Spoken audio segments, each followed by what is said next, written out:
Bismillahirrahmanirrahim. Ibnu Asakir menceritakan dalam kitabnya Tarikh Ibnu Asakir sebuah peristiwa hebat dengan sanadnya yang tersambung dari Ibnu Arabi. Dia berkata, "Aku mendengar cerita tentang seorang lelaki dari Bani Hanifah yang bernama Jahdar bin Malik. Dia adalah seorang pembunuh yang pemberani, yang berkali-kali melakukan penyerangan kepada penduduk Hijr dan sekitarnya.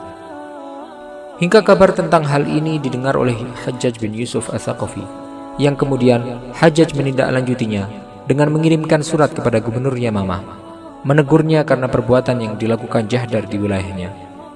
Hajjaj memerintahkan sang gubernur untuk mencari dan menangkap Jahdar. Setelah surat tersebut sampai, sang gubernur memberikan perintah kepada sekelompok pemuda dari Bani Yarbu, serta menawarkan imbalan yang besar kalau mereka bisa membunuh Jahdar atau menangkapnya hidup-hidup. Maka rombongan pemuda tersebut berangkat. Sampai ketika mereka bisa mendekati Jahdar, mereka berkata bahwa mereka ingin ikut dengan Jahdar dan menjadi pengawalnya.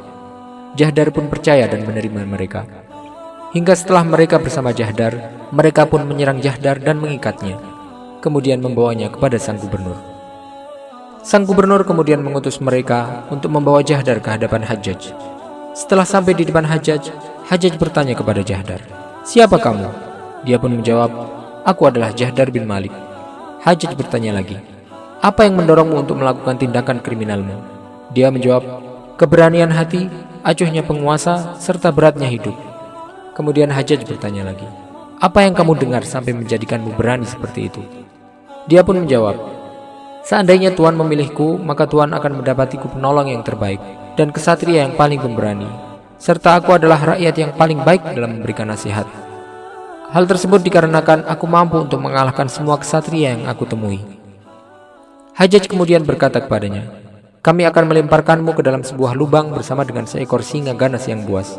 Jika singa tersebut bisa membunuhmu, maka kami tidak perlu turun tangan untuk mengatasimu.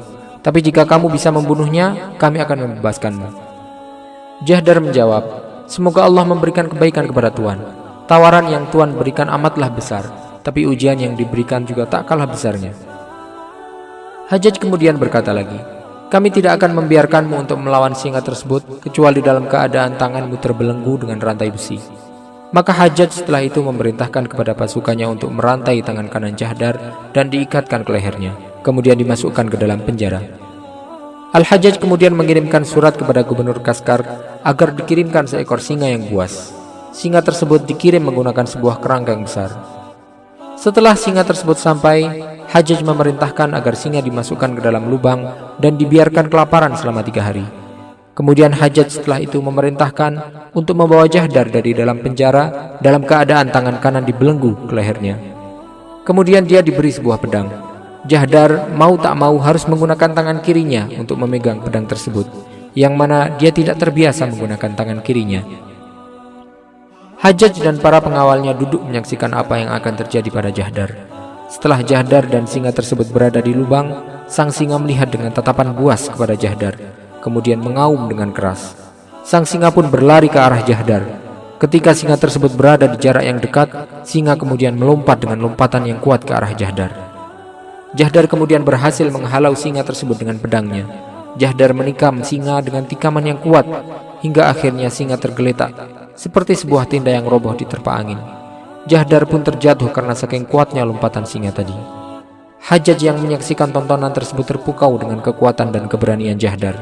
Dia menyeru dan memberikan pujian kepada Jahdar serta memberikannya hadiah.